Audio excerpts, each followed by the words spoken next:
I'm sure you've heard it said many times that there are two sides to every story.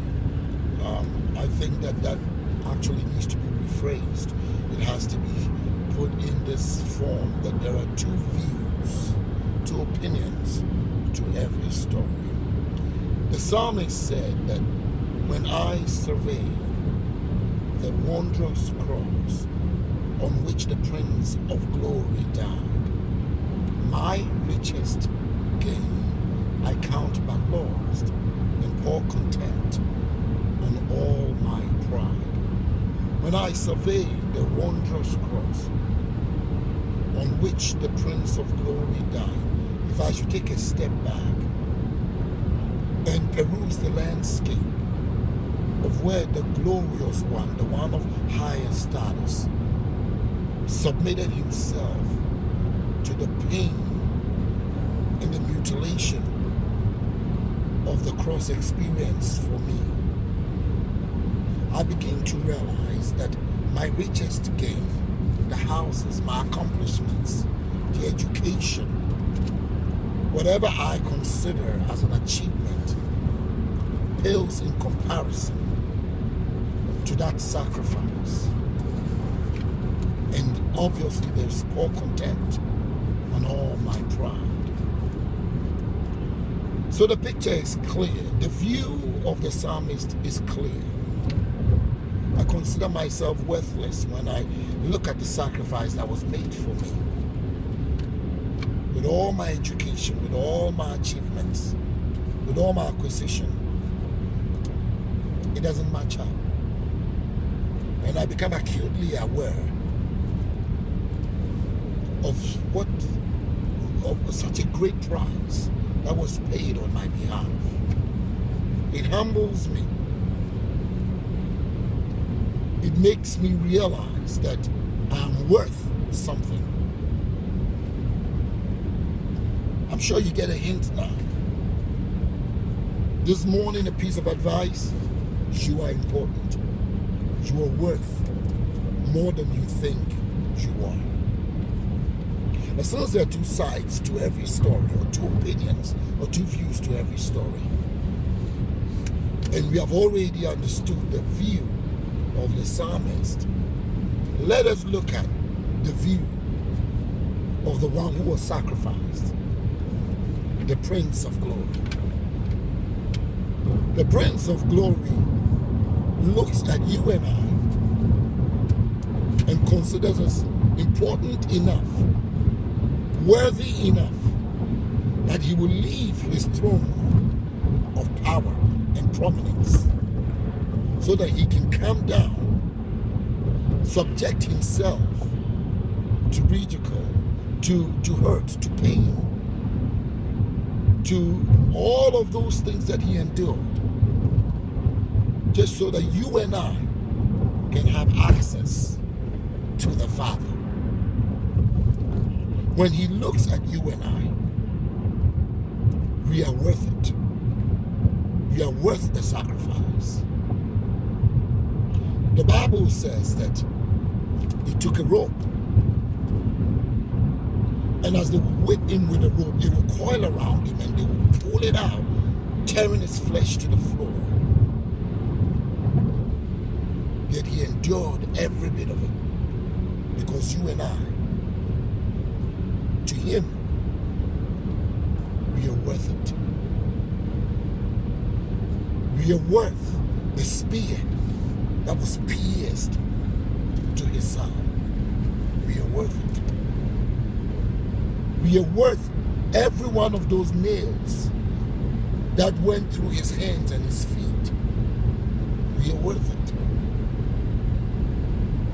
We are worth the crown of thorns that was plunged into his skull, blood oozing down his face. We are worth it. Thirsty, he asked for a drink, and they gave him vinegar. But he told, you and I are worth it. So I'm not sure how you feel about yourself, but somebody much more prestigious, much more glorious, higher in stature and power, glory, prominence than you and I, thinks that we are worth it.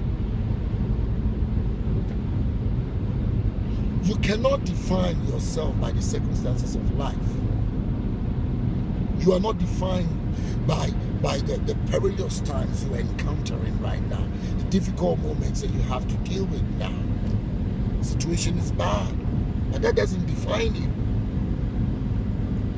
When Jesus looks at you, irrespective of where you are, irrespective of what you've done, he still thinks you are worth it. Yes, you made a mistake. You made a bad choice. You turned the wrong corner. I get it. But God still thinks you are worth it. The Bible says, while you and I were yet sinners, groping in darkness, making mistakes, hurting ourselves, thinking less of ourselves, Christ still died, still thought that that was a perfect exchange to give his life for your life. He paid the price. Oh, why would you take so much money to go pay for something that's worthless? Nobody would do that. Not the Father of all wisdom. And so if you would take his only begotten Son, full of grace and truth, and exchange him for you and I, then boy, are we worth it. Do you get a hint now? You are worth it. You've been despised. You've been rejected, talked about. You've been forsaken, ridiculed. But you are worth it. Man may not see your worth. Man may not be able to pinpoint your importance. But the Father up above, greater than all men, who created all things, who sits in the heavens, and the whole earth is but his footstool, in whose hands the heart of every man resides, he thinks you and I are worth it. Don't end your life. No, you're worth it. Don't throw in the towel. Don't give up.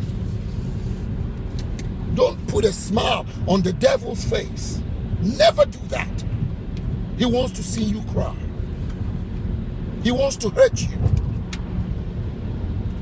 He wants you to feel so worthless that you will take your own life. But don't give him that pleasure. Don't, not for a minute, not for a moment. Why? Because God, the Almighty, now did you hear that? The Almighty thinks you and I are worth it. So this morning, to all my brothers and sisters who are hurting, who are dealing with tough times, don't know where the next meal is coming from, surrounded by debt everywhere you turn, you cannot seem to find a way out of it, of this predicament. You're worth it. That exchange was perfect. Jesus taught you important enough to give you his life. Oh my goodness. Can you think about that for a minute? He gave you his life and took your life. The life of disappointment. The life of failure. You are worth it. You are worth it. You are worth it. You are worth it. I'm telling you, you are worth it. To the single mother, you are worth it. To that father who thinks that he's failed in raising up the child the way that child needs to be raised, please hear me. You are worth it. You think that all your years of toil has gone down the drain. No. You're worth are worth it. You consider yourself to your peers, and you don't think that you made anything out of yourself. I have news for you. You're worth it. They may consider you rags, but God considers you riches. They may consider you helpless, but He considers you helpful. They may consider you worthless, but to Him you are pot of gold. You are worth it. Never give the enemy that pleasure. Never. Go out there and face the day. Face whatever he throws at you. Never turn your back on your enemy. Never give them the pleasure of a moment's laughter. No matter how hard and how difficult, face it head on. And as you do, recount this in your mind. I am worth it. That's why Jesus paid that price. I am worth it. That's why I will overcome. I am worth it. That's why He will never leave me nor forsake me. I am worth it. I am more than a conqueror because He deems me profitable, worth it enough that He would come and die for me. When I survey the wondrous cross on which the Prince of Glory died, my richest gain I count but lost, and there's pour contempt on all my pride. You are blessed. Indeed, you are blessed.